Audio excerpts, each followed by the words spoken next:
ভট্টাচার্যের তত্ত্বাবধানে বিজেপির সদস্য সংগ্রহ অভিযান কর্মসূচি পালন। কামারহাটিতে ফের সদস্য সংগ্রহ অভিযানে সামিল হলেন বিজেপি নেতা শ্রমিক ভট্টাচার্য। কলকাতা উত্তর শহরতলি জেলার কার্যালয়ের সামনে বসে পথ চলতি মানুষদের দলে নতুন করে নাম নথিভুক্ত করান। এই দিনের এই কর্মসূচিতে উপস্থিত ছিলেন কলকাতা উত্তর শহরতলি জেলার সভাপতি অরিজিৎ বক্সি সহ মণ্ডলের কর্মী সমর্থকরা।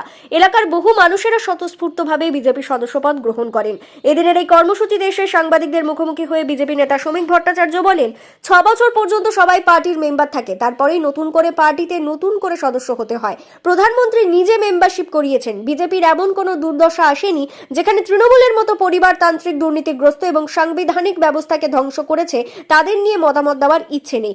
দেশ এবং রাজ্যের অভ্যন্তরীণ নিরাপত্তা যদি রক্ষা করতে হয় সেখানে কোনো রাজনৈতিক বিভাজন রাখলে চলবে না। রাজনৈতিক ঐক্যমত এবং জনসচেতনতার মধ্য দিয়ে এই রকম পরিস্থিতি থেকে বেরিয়ে আসা যায়। ত্রিপুরার জঙ্গি আক্রমণের ঘটনা প্রসঙ্গে এমনই প্রতিক্রিয়া বিজেপি নেতা শ্রমিক ভট্টাচার্যের।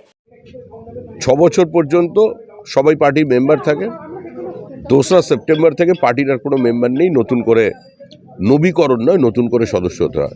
সবাই থাকবে এখানে। প্রধানমন্ত্রী মেম্বার করিয়েছেন, প্রধানমন্ত্রী অ্যাক্টিভ মেম্বার হতে হবে। তো এর মধ্যে কি আছে?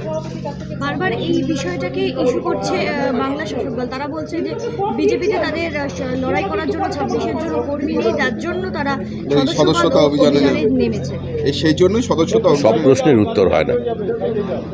আর বিজেপির এখনো এত দুর্দিন আসেনি যে দলকে তৃতীয়বারের জন্য মানুষ ভারত পরিচালনার দায়িত্ব দিয়েছে। সারা দেশের অধিকাংশ রাজ্য যারা পরিচালনা করছে মানুষের আশীর্বাদে, তৃণমূলের মতো একটা পরিবারতান্ত্রিক দুর্নীতিগ্রস্ত এবং সর্বোপরি যারা সাংবিধানিক ব্যবস্থাকে ধ্বংস করেছে তাদের মতামতের দেবার প্রতিক্রিয়ার কোনো প্রয়োজন নেই। কারণ তৃণমূলের কোনো বক্তব্যের কোনো প্রতিষ্ঠাই আজ আর জনমনে নেই। তারা আসাম এসটিএফ আরও 2জনকে গ্রেফতার করলো যারা পশ্চিমবঙ্গে ঘাটিগেড়ে ছিল। পশ্চিমবঙ্গ তৃণমূল কংগ্রেসের আমলে জঙ্গিদের একটা সেফ হোম হয়ে গেছে। সিপিআইএমের জমানায় এটা সেফ প্যাসেজ ছিল। আমরাই একমাত্র রাজনৈতিক দল 80-র দশকের প্রথম থেকে আমরা বলে এসেছি যে বিনা যুদ্ধে ভারত দখলের একটা চক্রান্ত চলেছে। এই সাইলেন্ট ডেমোগ্রাফিক ইনভেশনের বিরুদ্ধে বিজেপি সবসময় কথা বলেছে।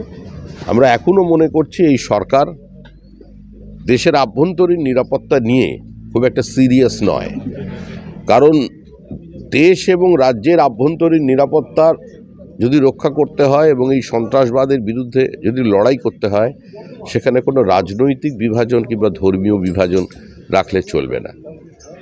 Police, central force, BSF, SSB, রাজনৈতিক ঐক্যমত্য এবং সর্বোপরি জনসচেতনতার মধ্যে দিয়ে এই অবস্থা থেকে বেরিয়ে আসা সম্ভব। আজকে শেষ দিন ধর্নার চিকিৎসক, জুনিয়র চিকিৎসকরা যে ধর্না অভিযান চালান, আমরা আমাদের সলিডারিটি তাদের প্রতি এক্সপ্রেস করেছি। বিভিন্ন সময় ধর্নাকে বিভিন্ন রঙে রাঙিয়ে দেওয়ার চেষ্টা করেছেন কিছু মানুষ যারা রাজনৈতিকভাবে অপ্রাসঙ্গিক হয়ে গেছে। আমরা মনে করি যে আদালত যখন ওপরে আছেন এবং আদালতের নির্দেশে নজরদারিতে যখন তদন্ত চলছে, অবশ্যই এর একদিন ন্যায় বিচার পাবে। শুভেন্দু অধিকারীর উপর জঙ্গি হামলা হতে পারে বলে আশঙ্কা করছে। 26-এর আগে প্রাণে মেরে ফেলার চেষ্টা করা হবে আশঙ্কা করছেন। না, সে ক্ষমতা কারণ নেই। সে বাংলাদেশের জঙ্গির এত কোনো ক্ষমতা নেই। ওরা আরশোলা মারতে বলুন বা ওখানে নিরপরাধ হিন্দুদের ওরা হত্যা করতে পারে। শুভেন্দু অধিকারের কেশাগ্র স্পর্শ করানোর তাকায় যদি, তাহলে আর কেউ বেঁচে থাকবে না। আজকে দিকে দিকে জুনিয়র ডাক্তারদের অভিযান আছে নবান্ন সহ বিভিন্ন জায়গায়। লাগাইছেন অভিযান, তারা তাদের বক্তব্য রাখছেন। আমরা তো ভেবেছিলাম মুখ্যমন্ত্রী তাদের ডেকে নিয়ে গিয়ে বৈঠক করলেন, সমস্ত সমস্যার সমাধান হয়ে গেছে। আসলে সেটা শুধুমাত্রই একটা পলিটিক্যাল স্টান্স ছিল।